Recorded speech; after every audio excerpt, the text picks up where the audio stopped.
Welcome. This presentation is based on the article The Use of an Artificial Neural Network for Acoustic Selections Headphone Filters by Pekold, Blazejewski, Krolikowski and Fialek from Koszalin University of Technology in Poland. The article explores how an artificial neural network can be used to design optimal headphone filters that reduce noise and improve sound quality. The article presents the methodology, results and applications of this novel approach. The article aims to examine the influence of various acoustic materials on the usable properties of headphones. This paragraph summarizes the main topics of the presentation on headphone design and acoustic absorption. First, we will introduce the background and motivation of the study. Next, we will explain how different design elements of headphones affect their acoustic performance. Then, we will describe the concept of acoustic wave energy and how it is absorbed by various materials. After that, we will present our research methods, including the use of a binaural microphone, a measuring station, and various measurements. Finally, we will show how we selected the optimal filters for acoustic absorption using artificial neural networks and discuss the results. On-ear acoustic headphones are widely recognized and commonly used devices that function as electromechanical transducers. They process analog and predominantly digital acoustic signals recorded by other transducers, such as microphones. Essentially, these headphones allow individuals to listen to music, speech, and environmental audio signals, enabling activities like phone conversations, audiobook listening, and sound perception in general. Given that sound is closely tied to vibrations, headphones find applications in various fields, ranging from technical diagnostics, vibroacoustics, to medical contexts, such as hearing and brain function assessments. These represent just a few examples of the many ways headphones are utilized in the modern world. In all these applications, sound quality, measured in terms of relevant parameters, holds significant importance. Fundamental characteristics defining sound quality include pitch, loudness, and timbre, which correspond to objective physical factors like frequency, intensity, and spectrum. These aspects are addressed within the domain of sound analysis and evaluation, specifically audio signal processing. This type of analysis and evaluation of acoustic signals finds widespread application across technology, particularly in areas related to artificial intelligence, AI. In the aforementioned applications, the focus is on objectively assessing the audio signal. However, when considering sound quality as subjectively perceived by the human brain, the situation differs. This subjective evaluation is influenced by the unique specialization of the human auditory system, which stems from our population's verbal communication. The human ear acts as a filter, correcting the sounds it receives, after which the brain subjectively evaluates the filtered sound, auditory signal. The filtering process allows only sounds relevant to humans, primarily for existential reasons, to pass through. As a result, terms like audible range, sound perception, pitch, rhythm, timbre, hearing threshold, correction curves, etc. are commonly used in this context. The assessment of sound perception falls within the scientific field of psychoacoustics. As demonstrated above, the issue of effectively transmitting sound from the device, environment, to the human auditory system encompasses numerous aspects. What a person hears through headphones, or rather what is registered by the human brain, is undoubtedly influenced by three design factors: the type of sound transducer employed in the headphones, the ear cups, and the internal acoustic materials used. The acoustic materials play a critical role in ensuring high sound quality. One prevalent acoustic material utilized in headphones is polyurethane foam. This foam is soft and flexible, allowing for a snug fit between the ear and the ear cup, thereby minimizing sound leakage. Additionally, polyurethane foam is lightweight, making it ideal for headphone construction. Articles have examined various acoustic materials used in headphones, and according to these studies, polyurethane foam exhibits favorable acoustic performance and noise reduction. Another commonly employed acoustic material is synthetic leather. This type of leather is durable, biologically neutral, and easy to clean, rendering it suitable for headphone applications. Studies investigating different acoustic materials have reported that synthetic leather provides good acoustic performance while ensuring user comfort. Microfiber foam is another popular acoustic material found in headphones. This foam is lightweight, soft, and offers comfortable use. Furthermore, microfiber is waterproof and easy to clean, making it an excellent choice for sports headphones.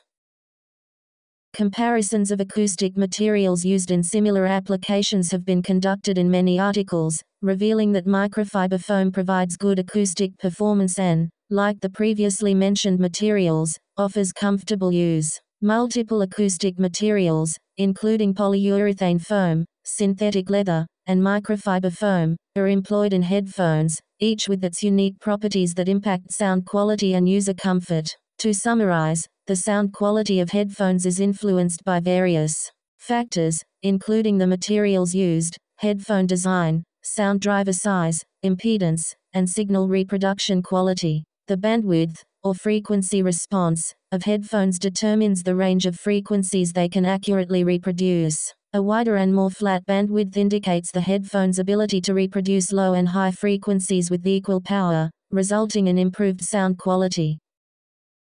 Acoustic headphones have been available on the market since 1910. Trends in the types of acoustic transducers, loudspeakers, used, the construction of the acoustic chamber and the materials used have changed many times during this period. Until the 1970s-80s of the previous century, the trend was to design the transducer for a specific model of headphones. Several well-known models were created then, such as the Yamaha YH1000, whose thoughtful design is impressive even today. Their undoubted problem was the high cost of design and production in relation to the profits made, which was one of the factors that soon forced Yamaha to use cheaper substitutes for expensive components and ended an era, that of reliable Japanese equipment. Later, companies such as Biodynamic, AKG, and Sennheiser introduced a different trend. The devices were designed in such a way as to use the same components in various models of headphones, from different price ranges and for different purposes. Thus, for example,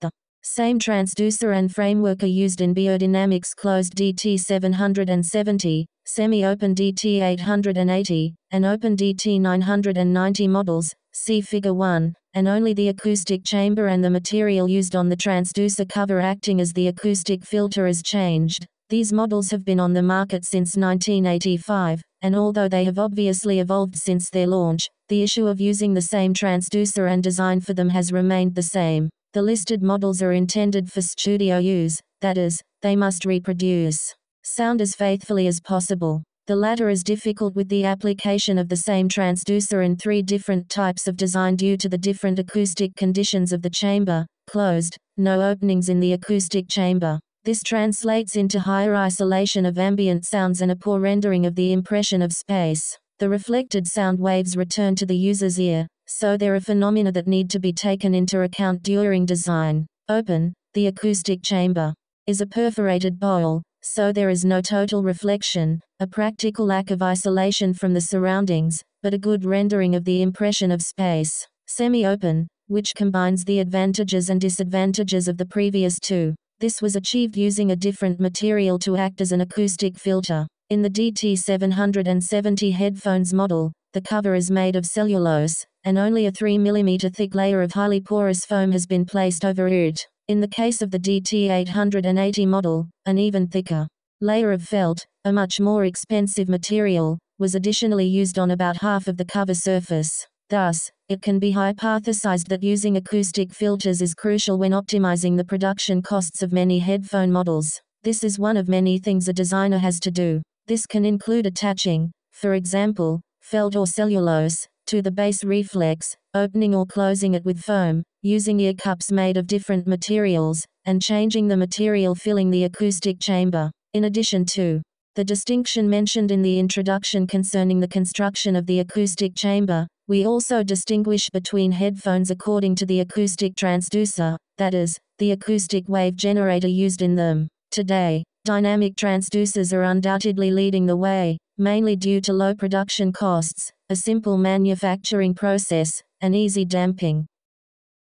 In a dynamic transducer, Figure 1, a coil suspended in the magnetic field in the magnetic gap is attached to the diaphragm. The input signal voltage is connected to the coil. When a current flows through the coil, it will move together with the diaphragm. Currently, neodymium magnets are applied. They provide a strong magnetic field and have a low mass at the same time. Diaphragms are thin and lightweight and made from plastics, paper, composites, and metals such as aluminum alloys or even beryllium. Dynamic transducers are used in all types of headphones, from small in-ear models to full-sized on-ear models. Another type of acoustic transducer is the magnetostatic one, Figure 1b. It was most commonly used in the 1960s-80s, and the iconic manufacturer of these was Yamaha. It was gradually replaced by the much cheaper dynamic transducer. Still, in recent years, thanks to companies producing high-quality audio equipment, it has been observed that more and more well-selling models are equipped with this type of transducer. The conductor moves in the magnetic field in sync with the input signal. Still, in magnetostatic transducers, the current does not flow through the coil but through a planar conductor rooted on the surface of the diaphragm to which it is permanently attached. The diaphragm is sandwiched between openwork magnets. The conductors are fused, or glued, to the membrane. It allows the interaction of the magnetic field with the flowing current to drive the membrane on nearly its entire surface. The membranes are made of plastic. They can be flat or in an accordion-like form. The flat membranes are slightly stretched to return to the equilibrium position on their own. Unlike in dynamic transducers, the diaphragms do not need to be rigid and can therefore be reduced in thickness and weight. The openwork magnets on both sides of the diaphragm are made differently. A set of bar magnets or magnets in the form of perforated discs can be used. Compared to other types of headphones, the magnets in magnetostatic transducers are larger, heavier, and more complex, affecting the diaphragm's acoustic characteristics. One must also ensure that the magnetic field is homogeneous, so designers have many problems. And in addition, the considerable strength of the magnets requires a robust enclosure. Electrostatic transducers resemble magnetostatic transducers with their flat, lightweight diaphragm, but the principle of operation is different. An electrical charge is applied to the membrane, which is placed between the electrodes. An audio signal modulating the electrostatic field is connected to the electrodes, which causes the movement of the charged membrane. The latter is coated and connected to a high voltage for an electrical charge to build up on the membrane. The membrane can be thin and lightweight, usually made of PET plastic. While making acoustically harmless magnets in magnetostatic transducers is problematic, the electrodes in electrostatic transducers pose no significant problems in this respect. Making electrodes with an openwork design that does not interfere with the sound emission is much easier. Unfortunately, a specially generated high voltage is required to polarize the diaphragm for the electrostatic transducer to work. In addition, it is also necessary to increase the voltage of the input signal before it is applied to the electrodes. It necessitates the use of specially adapted headphone amplifiers. Due to the high voltages in electrostatic headphones, appropriate solutions must also be used to ensure the user's safety. High resistances are generally used to limit the magnitude of possible currents. The diaphragms used in electrostatic transducers can be the thinnest and the lightest. Frequency response extending to very high frequencies, smoother characteristics, and low nonlinear distortion levels can be achieved. An example where the same transducer has been used in entirely different headphones reaching similar characteristics are the previously mentioned three models from Biodynamic, DT770, DT880, and DT990. In addition to a different acoustic chamber, each model has various damping, that is, using the previously mentioned acoustic filters. The diagram, shown in Figure 2, shows the frequency response of the DT880 edition. 250 ωμega. DT770 Pro. 250 ωμega. And DT990 Pro. 250 ωμega. Models. As can be seen, despite the entirely different design of the acoustic chamber, it was possible to maintain similar frequency characteristics. The rendering of the impression of space, stage, the differentiation of planes, and the selectivity of sounds are quite different for each model, but this is a direct result of the structure of the acoustic chamber. It is also worth noting the significant drop in the 4 kHz frequency range for the closed model, which the damping alone could not compensate for. In literature, one can see that the DT880 uses an extra thick layer of felt over the entire cover area occupied by the transducer. In the other models, there is only a thin layer of cellulose. The remaining changes in attenuation are already resulting from partially covering the bass reflex openings and filling the acoustic chamber. The example presented here clearly demonstrates that, whether for production cost optimization or extended functionality, the role of using acoustic filters and transducer damping in general has a huge role to play in headphones, especially in the discussed here mid-range ones intended for studio use. With the most expensive models, which not infrequently use costly materials such as a beryllium diaphragm, it is less common to find extensive transducer damping. Ordinarily, with a high sales price, the manufacturer can design a transducer only for a particular model without reusing it in the next project. This article aims to determine the effect of using different acoustic filters on the frequency response of selected headphones. The primary object of this study is a comparative analysis of the characteristics of headphones after the implementation of selected acoustic filters. The work aims to help make choosing the materials used when designing headphones easier. It can also help to improve an existing model or its future versions. In mechanics, an example of the transfer of mechanical energy would be a hammer hitting a pendulum and giving it kinetic and potential energy. Similarly, the movement of the loudspeaker diaphragm compresses and dilutes the air, thus imparting velocity to the adjacent air layer. Dilution and compaction of the medium mean the transfer of potential energy, and oscillatory motion is the transport of kinetic energy. The energy of a sound wave can generally be given an equation for sound energy illustrated in Figure 3.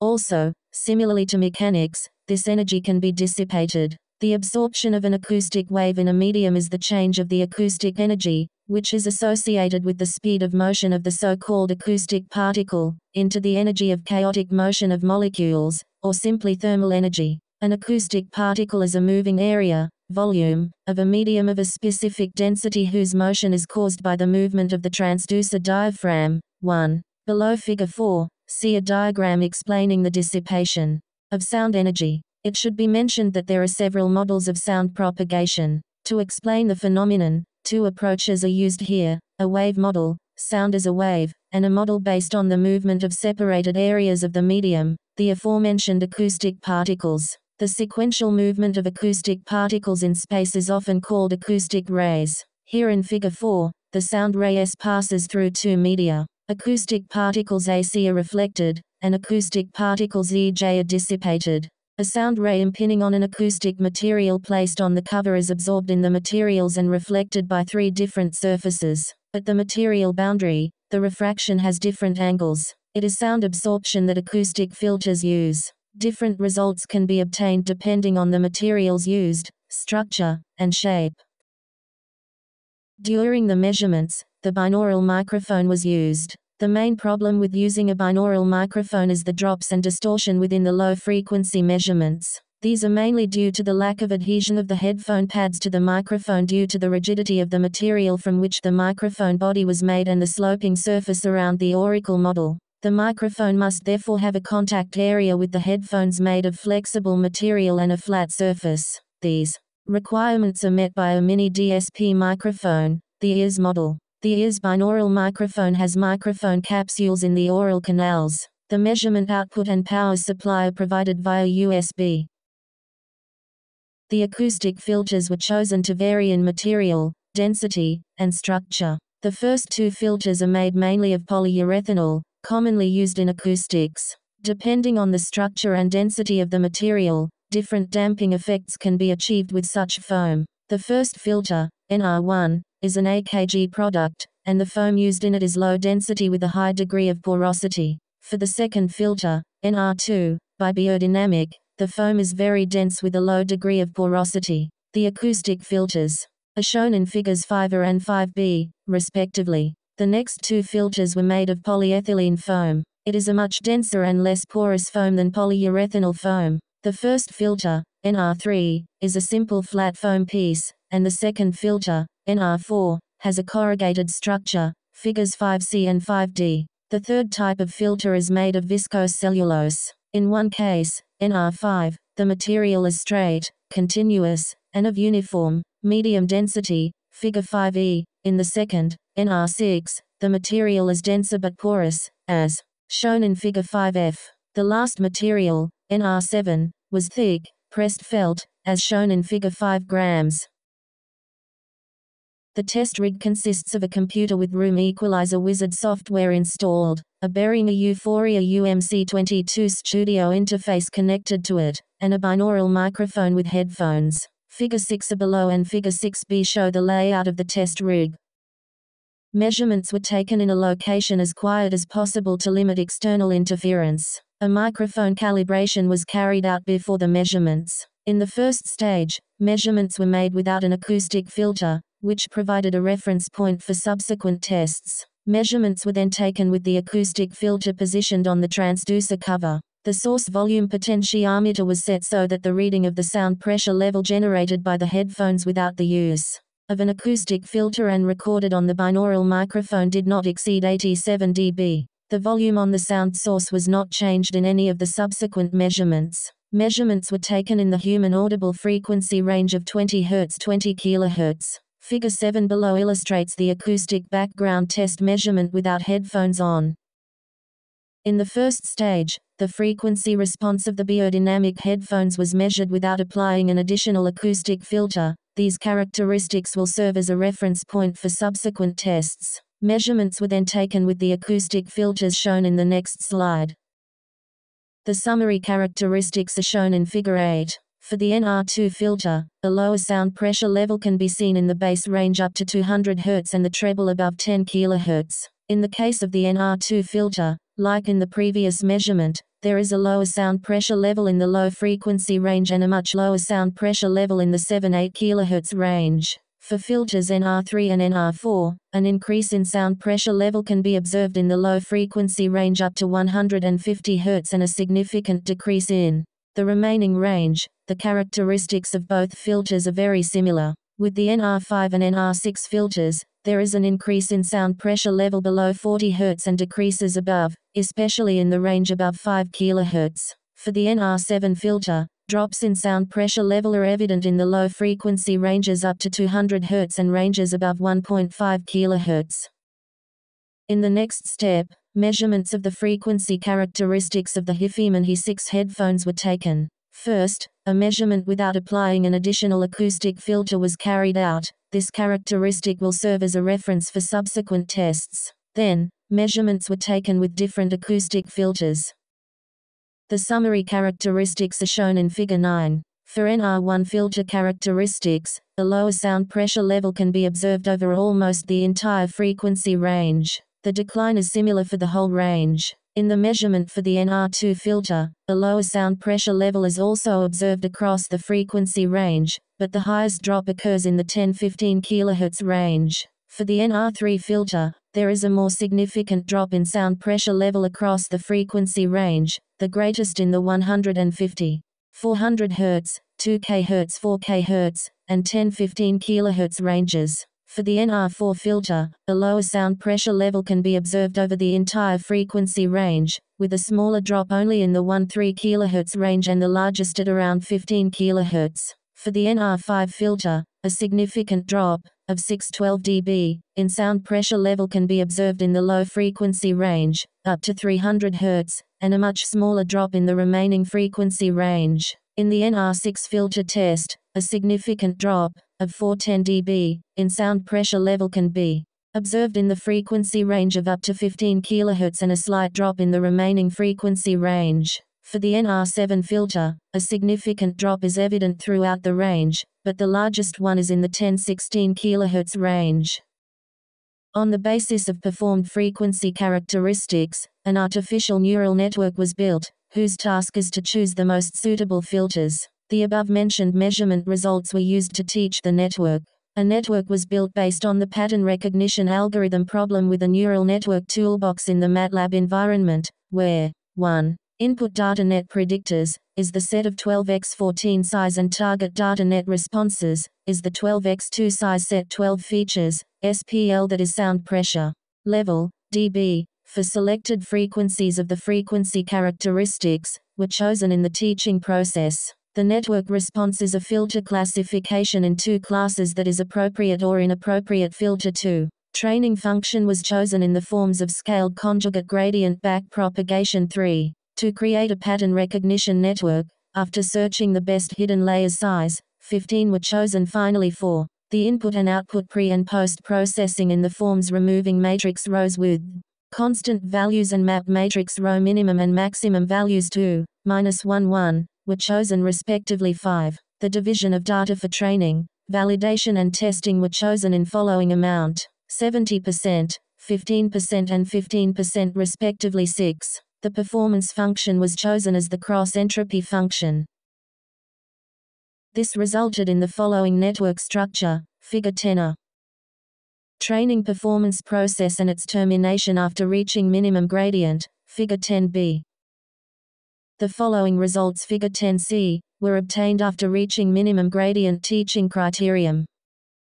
As can be seen in the graphs, Figure 8 and Figure 9, the more significant influence of acoustic filters can be observed with closed-back headphones. The biodynamics closed-back headphones have well-insulating leather pads. In contrast, Hifeman's open-back headphones have bamboo velour pads with much worse acoustic insulation, so sound that has not passed through the filter can also find its way into the ear canal. This difference may be of significance here. The viscose cellulose and the polyethylene filters, NR3 and NR6, on the biodynamic headphones show an unusual increase in sound pressure level in the low frequency range. The closed structure makes it possible for example, the occurrence of resonance, which can serve as an explanation for such a phenomenon. It is mainly the case with polyethylene foam, NR5, a closed-pore material that reflects a large proportion of the acoustic wave. In the case of open-back headphones, there is no evident amplification in a particular range when a filter is applied.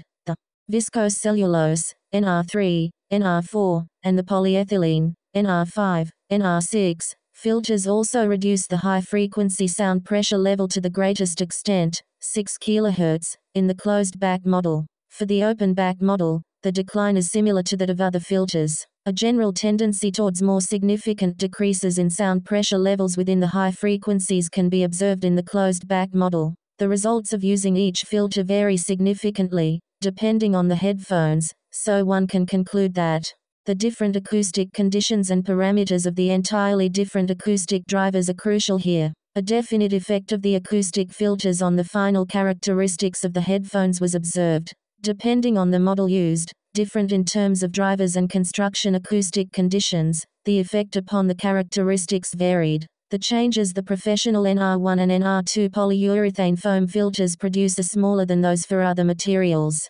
Applying the NR3 and NR4 viscose cellulose filters to the biodynamic model caused a darkening of the sound, that is, an increase in the sound pressure level of the bass and a decrease in the mid-range and treble. Achieving this sound profile is often intended by headphone manufacturers, confirming the usefulness of acoustic filters in achieving the intended sound characteristics. A similar effect at a smaller scale was obtained with the NR5 and NR6 polyethylene foam filters. The NR7 felt filter achieved comparable results for both headphone models, that is, a reduction in sound pressure levels across the entire range, with the strongest one within the low frequencies, 2300 Hz, range. Polyethylene filters NR5 and NR6 are unsuitable for open-back headphones due to their high degree of sound wave reflection. The degree of reduction in sound pressure levels was extensive, reaching up to 14 dB. It is much more than the potential demand.